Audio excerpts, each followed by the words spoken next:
Parliament లో పెద్ద ఎత్తున ఈ అదానీ ఇష్యూ గురించి గొడవ జరుగుతుంది. అదానీ ఇష్యూని చాలా కాంట్రవర్సీ చేస్తున్నారు. బీజేపీ మాట్లాడాలి, మోదీ మాట్లాడాలి దీని మీద అని చెప్పేసి కాంగ్రెస్ నేతలు అందరూ మాట్లాడుతూ ఉన్నారు. అదానికి సంబంధించి ఏపీకి కూడా లింకులు ఉన్నాయని చెప్పేసి, జగన్మోహన్ రెడ్డికి లింకులు ఉన్నాయని చెప్పేసి మాట్లాడుతూ వస్తున్నారు.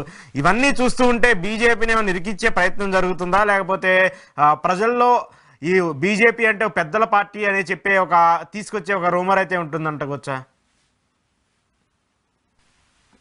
అశోక్ గారు, అదానీ గారి episode Bharatiya Janata party already స్పందించింది. మీరు ఇందాక ఉపోద్ఘాతం ఫస్ట్ స్టార్టింగ్ లో కూడా అన్నారు బీజేపీ స్పందించలేదు. ఎందుకు స్పందించలేదండి?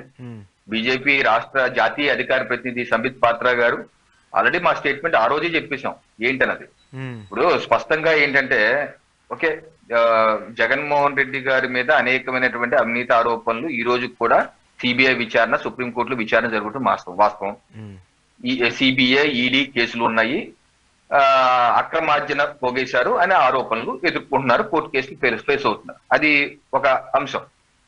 అయితే అదానీ గారి అంశంలో ఈరోజు అదానీ కాదండి, రకరకాల పారిశ్రామికవేత్తలు బయట దేశస్తులు ఇక్కడ వ్యాపారాలు చేస్తున్నారు. మన భారతీయులు కూడా రకరకాల దేశాల్లో వ్యాపారాలు చేస్తున్నారు. ఉదాహరణకి మన తెలుగు వారే ఉన్నారు, జీవీకే, జిఎంఆర్, ఇటువంటి పెద్ద పెద్ద గ్రూపులు ఉన్నాయి. వాళ్ళు రకరకాల దేశాల్లో చేస్తారు.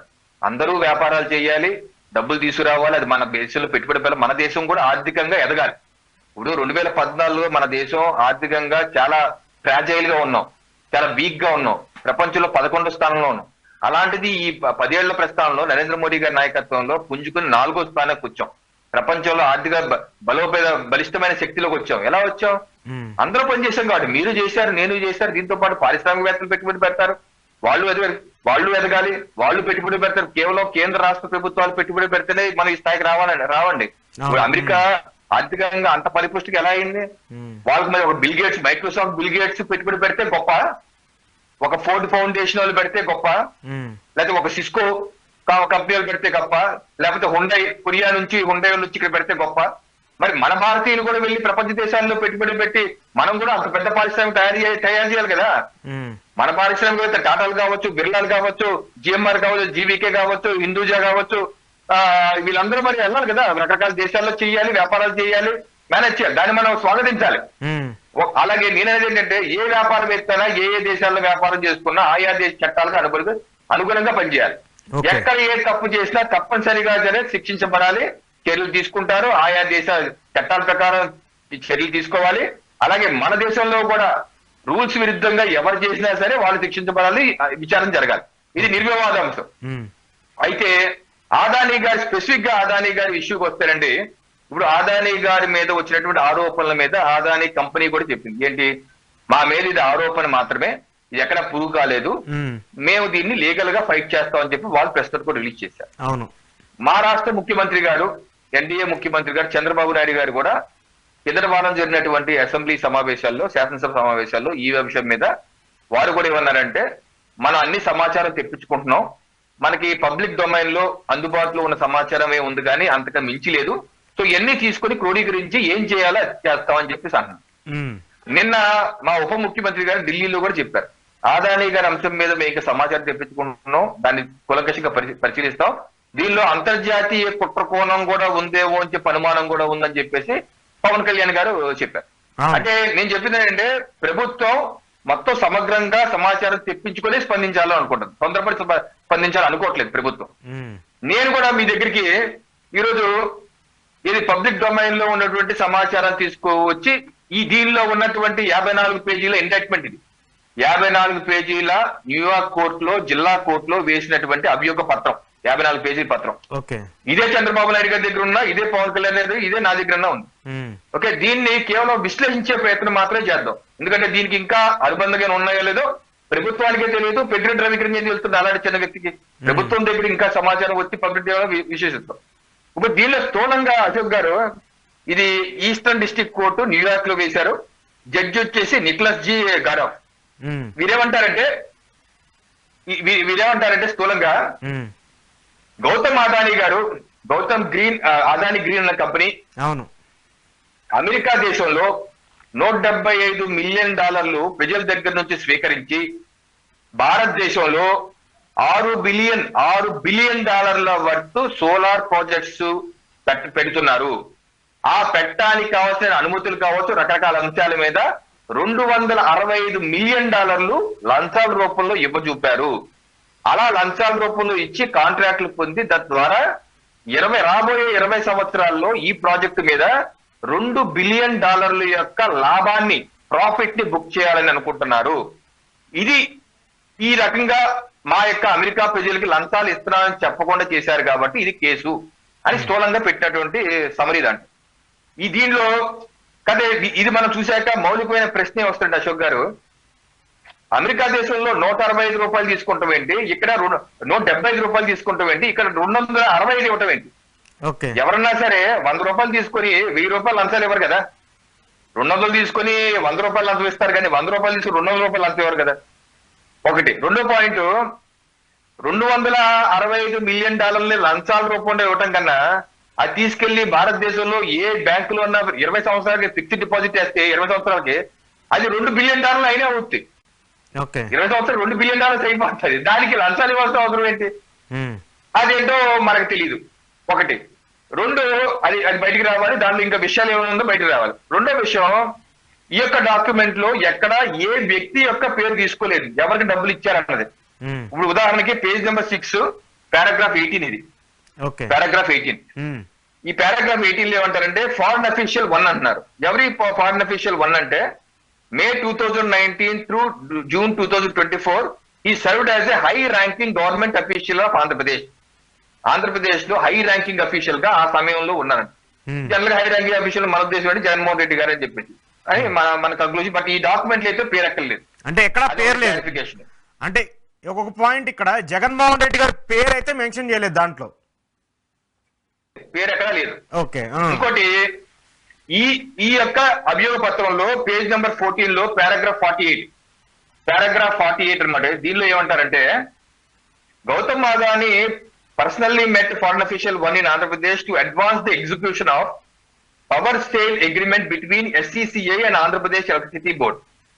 అంటే గౌతమ్ అదానీ గారు ఫారెన్ అఫీషియల్ 1 కలిసి పవర్ సేల్ అగ్రిమెంట్ ఎవరి మధ్య, SCCI అండ్ ఆంధ్రప్రదేశ్ మధ్య.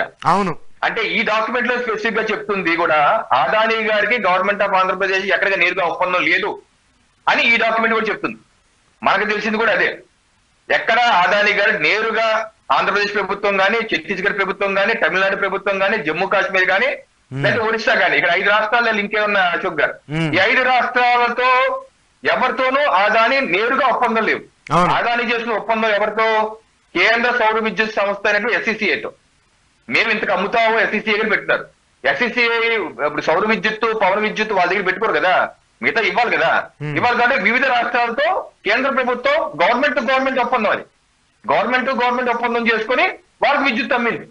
నేరుగా ఆదాయానికి సంబంధం లేదు. ఇది ఒక పాయింట్. ఇది నెక్స్ట్, ఇదే పేజ్ లో పారాగ్రాఫ్ 49 ఏమంటారంటే Gautam Adani promised to Indian officials approximately 2029 crores.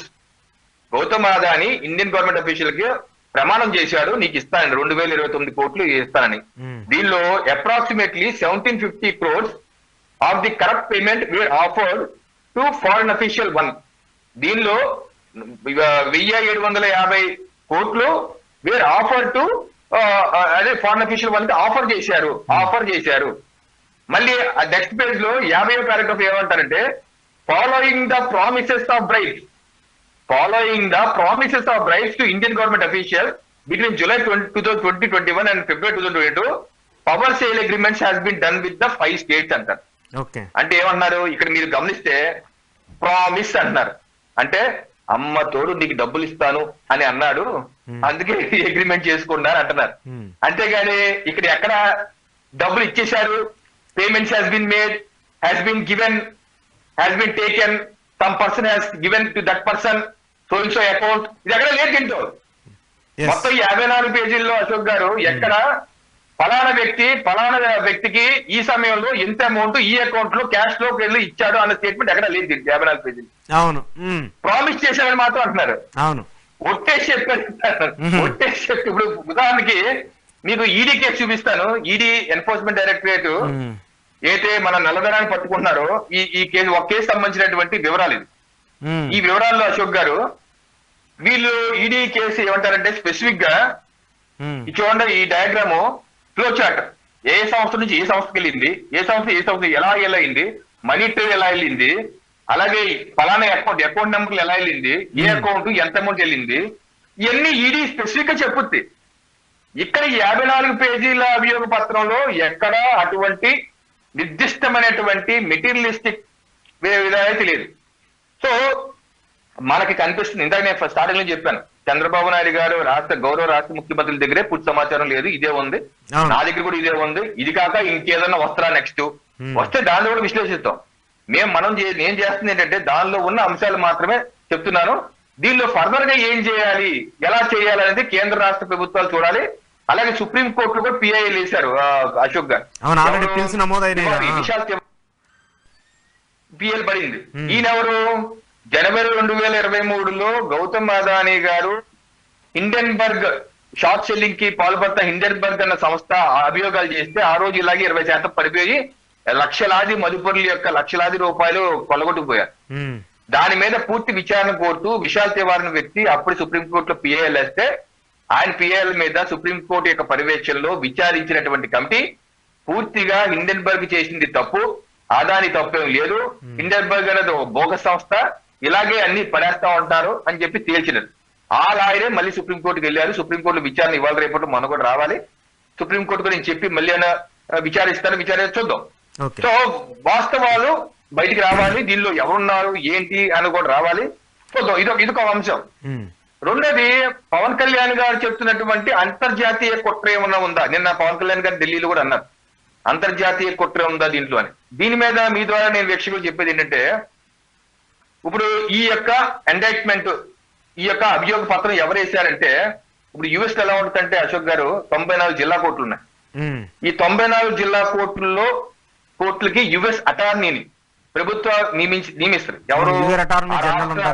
ఆ దేశ రాష్ట్రపతి నియమిస్తారు, జో బైడెన్ నియమిస్తారు. సో అలా నియమించినటువంటి లాయరు దీని యొక్క ఈ యొక్క యుఎస్ ఈ యొక్క అభియోగ పత్రం ఫైల్ చేసి ఆయన పేరు బ్రయాన్ పీస్ అనే వ్యక్తి, యుఎస్ అటార్నీ బైడెన్ గారి ద్వారా నియమించిన వ్యక్తి వేసినటువంటి ఈ అభియోగ పత్రం. ఈయన యొక్క భార్య ఎవరంటే Nicholas Johns Peace, Jacqueline Peace అన్నమాట ఈ భార్య. వీరు ఏ సంస్థలో పనిచేస్తున్నారంటే ఒక మానవ హక్కుల సంఘం, దాని పేరు ఈక్వల్ జస్టిస్ ఇనిషియేటివ్ అనే మానవ హక్కుల సంఘం, దానిలో ఆవిడ డైరెక్టర్. ఈ ఈక్వల్ జస్టిస్ ఇనిషియేటివ్ అన్నటువంటి వీక్షకులు ఎవరైనా గూగుల్లో చూసుకుని నేను చెప్తున్నాయని తప్పు రేటు మీకే వెరిఫై చేసుకోవచ్చు. ఈక్వల్ జస్టిస్ ఇనిషియేటివ్ అనే సంస్థ వ్యవస్థాపకులు అండ్ ఎగ్జిక్యూటివ్ డైరెక్టర్ ఎవరంటే బ్రయాన్ స్టీవెన్సన్. ఈ బ్రయాన్ స్టీవెన్సన్ ఎవరు? ఓపెన్ సొసైటీ ఫౌండేషన్ యొక్క సభ్యుడు. ఈ ఓపెన్ సొసైటీ ఫౌండేషన్ ఎవరిది? George Soros.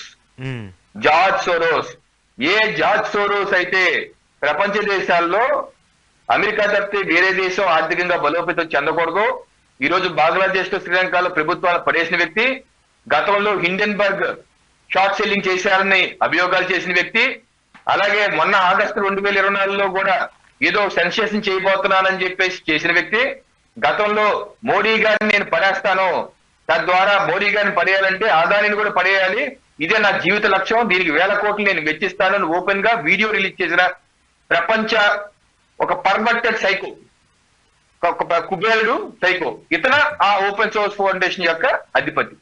So Pawan Kalyan గారు చెప్తున్నట్లు అక్కడ ఏమైనా అంతర్జాతీయ కోణం ఈ రకంగా ఉందా?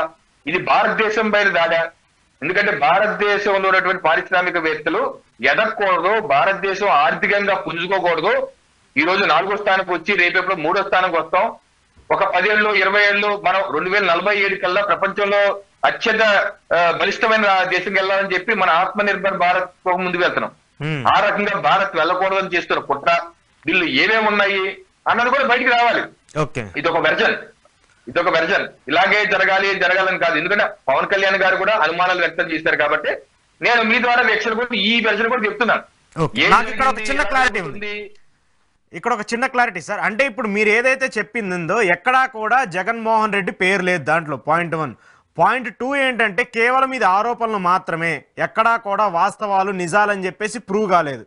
పాయింట్ 3 మీరు చెప్పేది ఏంటంటే భారత్ని ఆర్థికంగా దెబ్బతీయడానికి అదానీ లాంటి వాళ్ళనో అంబానీల లాంటి వాళ్ళనో వాళ్ళకు ఉన్నటువంటి షేర్స్ ప్రైస్ పడగొట్టి ఇలాంటి అభియోగాలు చేస్తే వాళ్ళు ఆర్థికంగా కుంగిపోతారు కాబట్టి ఆటోమేటిక్గా భారత్ ఆర్థిక వ్యవస్థ కూడా దెబ్బతింటుంది, దానికి ఇలాంటి కుట్రలు చేస్తున్నారు అనేది మీరు చెప్పేసి పాయింట్. ఇప్పుడు నేనే చెప్తాను కదండి, ఇప్పుడు గౌరవ రాష్ట్ర ముఖ్యమంత్రి గారు కూడా అసెంబ్లీలో మాట్లాడినప్పుడు ఎవ్వరి పేరు ఎత్తుకోలేదు. అవును అవును జగన్మోహన్ రెడ్డి గారి పేరు కూడా ఎత్తుకోలేదు. అదే గౌరవ ఉప ముఖ్యమంత్రి గారు కూడా ఎవరి పేరు ఎత్తుకోలేదు. అదే ఎందుకు ఎత్తుకోలేదని ఇదే కారణం. ఎందుకంటే మా ప్రభుత్వం అన్నసరిగా వాళ్ళ మీద వీళ్ళ మీద ఆరోపణలు చేయదలుచుకోలేదు. ఏదైనా ఉంటే ఓపెన్ గా చెప్తాం. లేని విషయాలు ఇప్పుడు మనకి భారతదేశంలో ఇప్పుడు మీకు మాకు డిఫరెన్సెస్ ఉంటే ఉండొచ్చు. ఇప్పుడు ఒక 2 వ్యక్తుల మధ్య 2 పార్టీల మధ్య ప్రత్యర్థులు ఉండొచ్చు. కాకపోతే మూడో వ్యక్తి ప్రపంచ దేశాలు ఇంకోటేడో వచ్చి మనల్ని మన భారతదేశం మీద అటాక్ చేస్తానంటే మనం ఊరుకోకూడదు కదా. ఇది భారతదేశ ఉనికి యొక్క సమస్య. అందుకని ప్రభుత్వం కూడా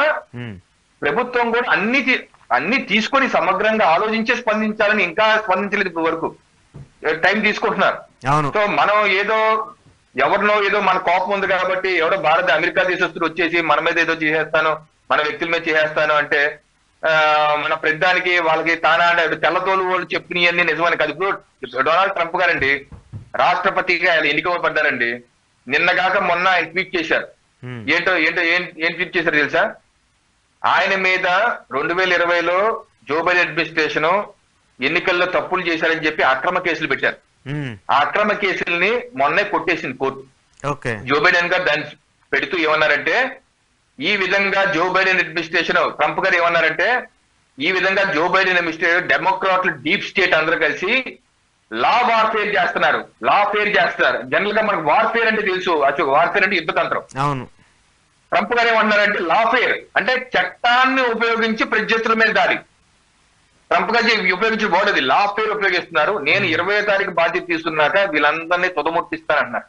ఇప్పుడు అమెరికాలో ఎలా ఉందంటే అండి జడ్జిల యొక్క నియామకం, ఇప్పుడు మన భారతదేశంలో సుప్రీంకోర్టు హైకోర్టు జడ్జిలు ఎవరు నియమిస్తారు? కొలీజియం వ్యవస్థ. సుప్రీంకోర్టు ఉన్నట్టు కొలీజియం వ్యవస్థ.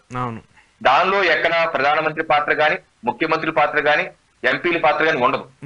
అయితే అమెరికాలో అలా కాదు. అమెరికాలో జడ్జిలు నియమించేది ఎవరంటే ఆ దేశ రాష్ట్రపతి. దానికి సిఫార్సు చేసేది ఎవరంటే ఆ దేశ సెనేటర్ అంటే ఎంపీతో సమానం. ఆ ఎంపీ సిఫార్సు చేస్తారు, ఆ రాష్ట్రపతి నియమిస్తారు. అందుకనే జడ్జిలు జో బైడెన్ గారి జడ్జిలు అంటే డెమోక్రాట్ జడ్జిలు, రిపబ్లిక్ జడ్జిలు ఇలా పార్టీల వారీగా డివైడ్ అయిపోయారు జడ్జిలు. అలా డివైడ్ అయిపోయి ఈ రకమైన దుష్ప్రచారాలు చేస్తున్నారు. డెమోక్రాట్ డీప్ స్టేట్ తయారయ్యి విధ్వంసం సృష్టిస్తున్నారనే ఎన్నికల ప్రచారంలో ట్రంప్ గారు కూడా చెప్పింది. అది మొన్న నవంబర్ 20వ తారీఖు ఎవరన్నా అధ్యక్షులు చూసుకోండి, నవంబర్ 20వ తారీఖు డొనాల్డ్ ట్రంప్ గారు ట్వీట్ చేశారు. ఏంటంటే జో బైడెన్ గారు వెళ్ళిపోతూ తన డెమోక్రాటిక్ జడ్జిలందరినీ కోర్టుల్లో ఎప్పుడు ముగ్గురుగా తోసేస్తుంది సెనేట్ ద్వారా. ఇది ఆపాలి, సెనేట్ దీన్ని ఆపండి, అప్రూవల్ ఇవ్వద్దు. మీరు అలా చేసి రేపు మా ప్రభుత్వం వచ్చాక ఏ నిర్ణయాలు తీసుకున్న చట్టంలో మీరు కోర్టుల ద్వారా ఆపే ప్రయత్నం చేయబోతున్నారు. దీన్ని నేను సహించనని చెప్పి ఆయన హెచ్చరిస్తూ ట్వీట్